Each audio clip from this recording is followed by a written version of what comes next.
The one thing we know, there's evidence out there that although less people from the ethnic minorities may gamble, the ones that do gamble more problematically. So it's my great pleasure to invite onto the stage Harj Ghaley, who's going to take us through a great journey.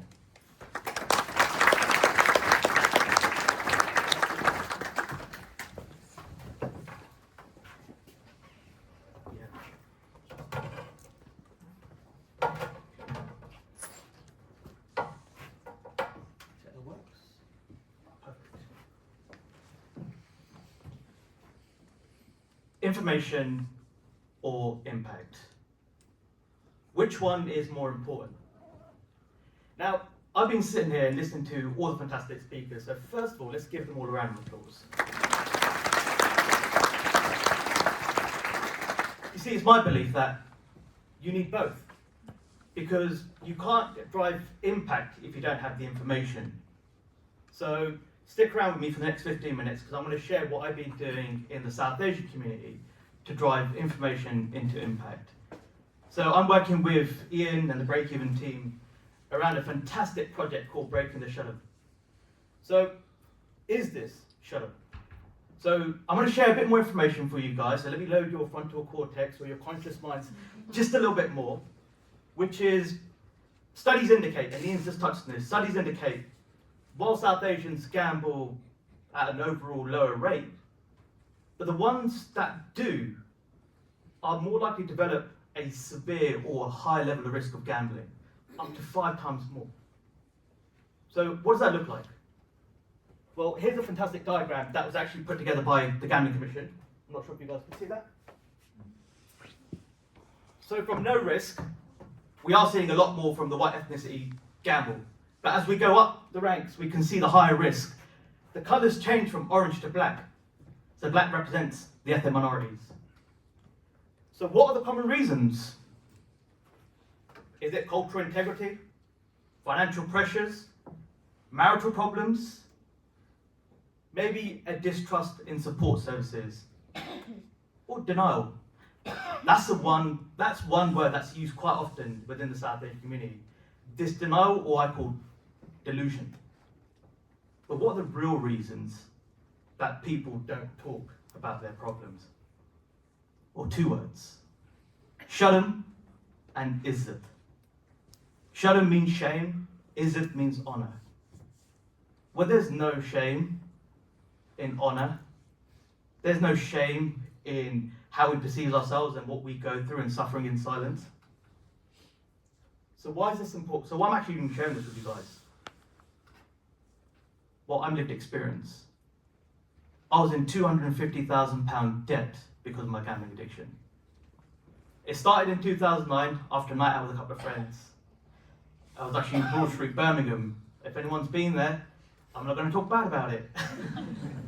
But it's the first time a friend of mine said, he goes, look, let's carry on this party, let's go to a casino. I've never stepped foot in one. And I remember walking in, and I almost felt like James Bond. I felt like this upper echelon of walking into this place of these people having fun, and people were like talking and music and the sounds and the lights. It was something that I've never experienced before. And my friends were playing blackjack, and it happened to be where they said, Harj, why don't you come join us? Well, I don't know how to play, man. Don't worry, we'll teach you. We'll show you what you can do. So they started doing that. I put 20 quid in. Here's a soft 17. Here's a blackjack. Here's what you do. Within 30, 40 minutes, I turned that £20 into £60. Now, if you're Asian, that's quick and free, easy money. My business brain went through the roof. But little did I know that was going to become the biggest problem in my life. So what went on from, say, going into casino once every 2 weeks, it was once every week, then every day. Then I stopped going with my friends, and I started going by myself. The longest time I've ever spent in a casino was 48 hours. I wasn't betting all the time. I didn't go home for a shower. See, I became so delusional and in denial with myself because I had this little system that I built for myself. If I step in here and do this and take a break, I tricked myself into believing that I could beat the system. And that's me in Vegas. That was in 2012, and a couple of days after, I actually met my wife. I met my wife on a flight back from New York. And it was something that I hid from her, my family, for 12 years. And this delusion and all these secrecies of why are there debt letters? Why is there bailiff letters? Why are we not going out? We said we're going to meet this friend. It was all a lie. And that lie came to fruition in the pandemic, 16th of June 2020. I remember we had fantastic morning. The sun was blaring like it is outside. And I remember my son Jeevan was about 2 years old at the time. He's playing in his room. And as I walked into my bedroom, that sun turned to deep, dark grey. It actually almost felt cold in that room. And I remember my wife sitting at the end of the bed and she's crying like I've never seen her cry before. I've asked her, what's happened? What's gone wrong? And then she looked at me with these eyes of disappointment. It quickly turned from me not caring about what's going wrong with her because I noticed there's a phone in her hand. Any guess whose that phone was? It was mine. And up until that point, I told so many lies. I was fearful about what she found out. And there it was, black and white. Transactions after transactions after transactions.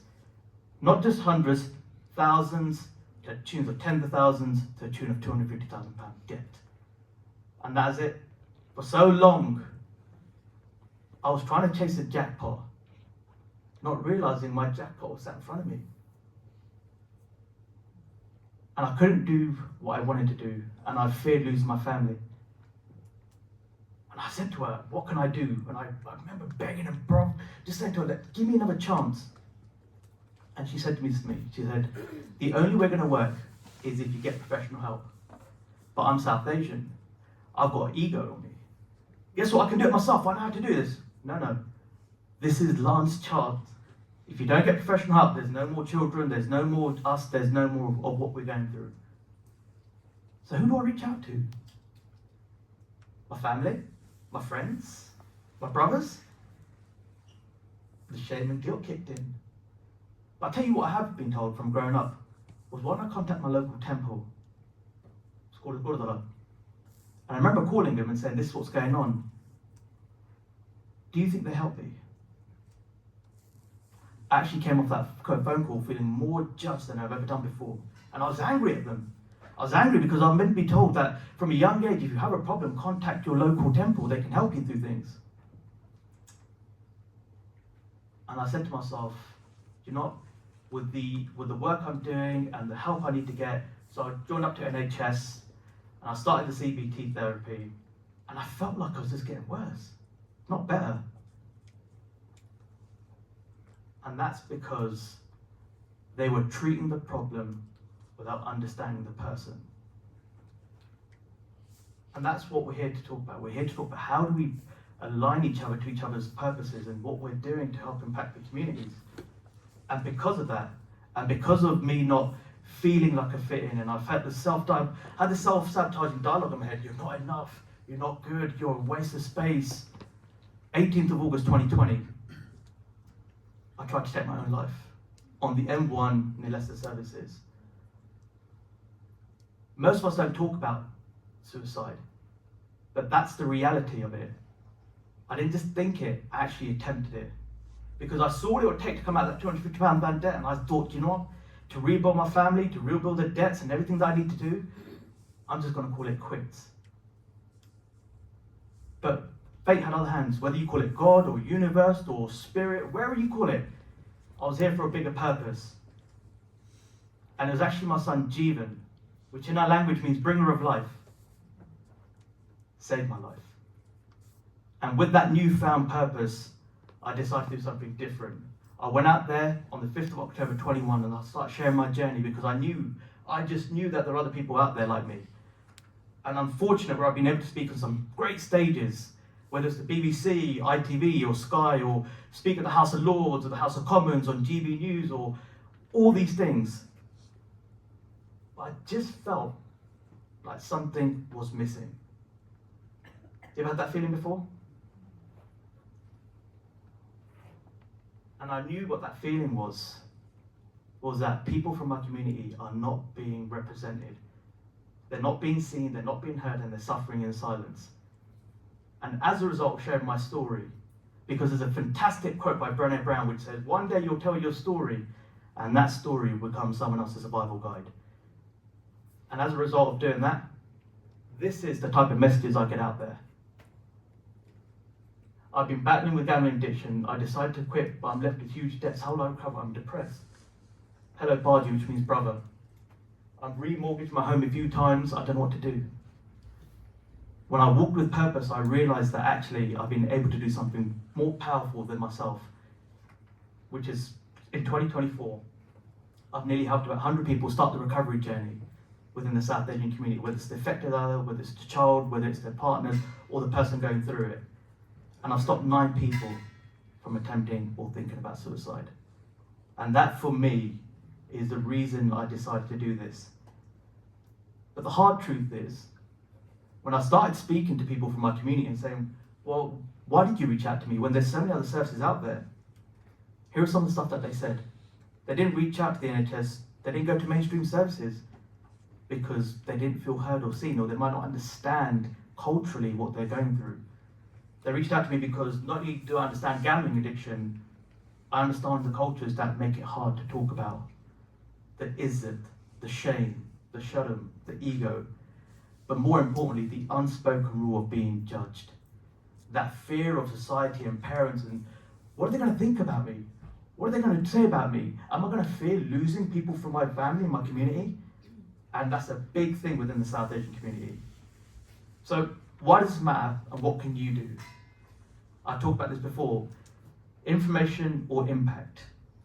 Well, whether you're LGBTQ, neurodiverse, South Asian, ethnic minority, men, veteran, representation and relatability matters. So lived experience isn't just it's not just powerful, it's essential. Stop expecting people to come to you. You need to go to them. Move beyond awareness campaigns. Create real engagement with real lived experience, real people that are driving change and impact within this space. And affected families aren't just the ones that are silenced, aren't just silent first responders. They're the gateway to help. I was speaking to someone before, they said, well, actually, we find it hard to get to affected others. Well, actually, for me, it's the other way around. I'm speaking to affected others first and foremost. So I want to leave you with this as I finish up, which is, if we want to truly break the silence of gambling harms in the South Asian communities, or any community, we must first create spaces where silence feels safe to break. So I'm working with Ian and the Breakeven team on Breaking Sharon campaign, which is obviously with line with the Beacon Counselling Trust. And the more I can do, the more awareness I can create, the more councils, the more community leaders, the more charities, the more organisations that we work with. Together, we're stronger. So thank you, let's connect, and I'm happy to answer any questions.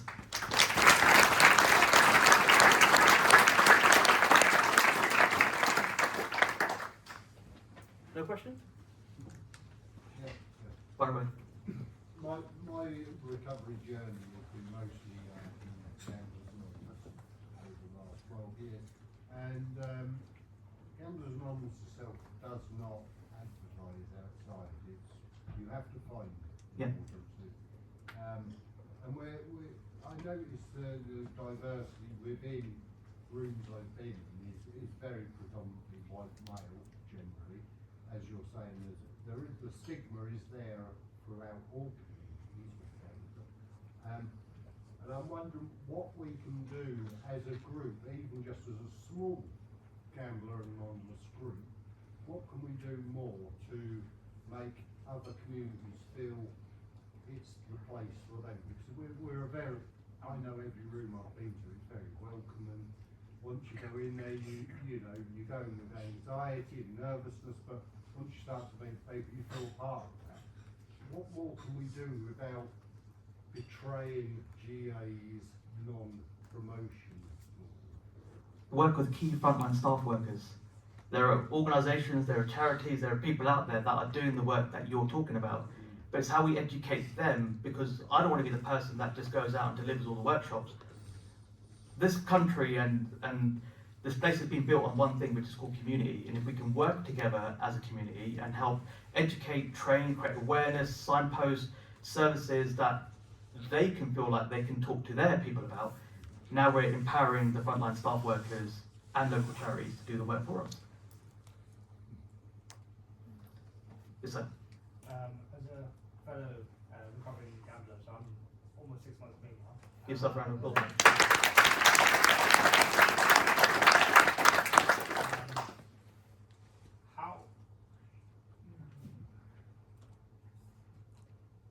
How could you Got you, man.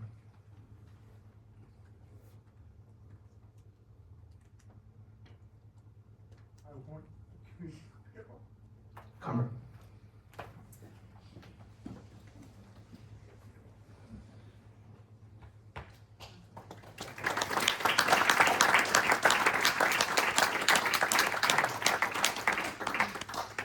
how do we get the Gurdwaras, the mosques, the temples, how do we get them to share this, that there is a problem out there? Because I see it day in, day out amongst my friends. I talk to them about, I've come up to my friends about 3 months ago, so I was Yeah. telling them, look, I've got a problem, I'm looking up to you. How do we get people in faith locations to actually help us? Because I can't turn to them. Yeah. I can't even turn to a lot of my extended family. I've told my mom and my stepdad, but I haven't spoken to my dad yet because I know they are, as you would know, in the Asian community, is very, very cost orientated. Can't tell my grandma in a certain way because I think my name's going to get out of it. Now, I don't want to, as you said, it is it. Yeah. I don't want to break my mom's izzat. Yeah. So, what do I do? So, How do I say that? I want to come back to what Henriette said, which is we are going to face criticism. Now, the biggest hurdle I face in this space is faith leaders. They are the first and foremost protocol where we will go and actually get support and seek guidance from, right? But what if you became the empowering person? What if you could drive change? What if your voice and your story, not your parent, not your grandma, not the faith leader, what if you can drive that necessary change that can get someone the help and support they need? So I'm happy to speak to you about that, brother, and drive change with you. I'm doing something actually in May within my work. Actually, I'm doing mental health week. I'll be doing a reason why I'm here actually is to get more information about addiction in general, to do a actual lunch and learning my work. Brilliant. Teach them about it. So. Well, come to the Breakeven Insurance campaign. It'll be fantastic. So I've got. Are we okay for 2 more questions? Yeah. True. Henry, yeah. And Everyone can wait for coffee, right? good. I'll be very, very quick. Thank you. That was very moving and so needed. And I'm so sorry you felt let down by us. At some level, we did not understand. We weren't trained up enough. But in my national role, I feel I should respond to what you've just given us today. So you and I should work together because I think it's also about visibility. Yeah. Being in the right spaces all the time for people who haven't taken enough attention, paid enough attention in your community to start to do that. So we can do something. Thank you very much. I'm the portfolio holder for adult and social care for Southend City Council, and it's not actually a question. It's just I think the other speakers said we should be reaching out to the communities rather than you coming to us because it's taking the first step. Well, one thing that we've done in Southend is we've started an over 50s Black Men Forum. This was actually started by a charity called OB5M, where men can get together, play table tennis. So through instead of just having, Gamblers Anonymous in the community, you can do, you can maybe collect around something like a table tennis or any kind of other activity where men then, or where people can talk about their addiction in a peer support space. Then you can also invite speakers like yourself to various forums to do with that particular group which is started by peers. So I think that's one way of doing it. I think where it would be a safe space for people to talk about their problems. Brilliant. So I'm going to leave you on that note, but go around, speak to each other, network, and build collaborations and drive change together. Thank you very much.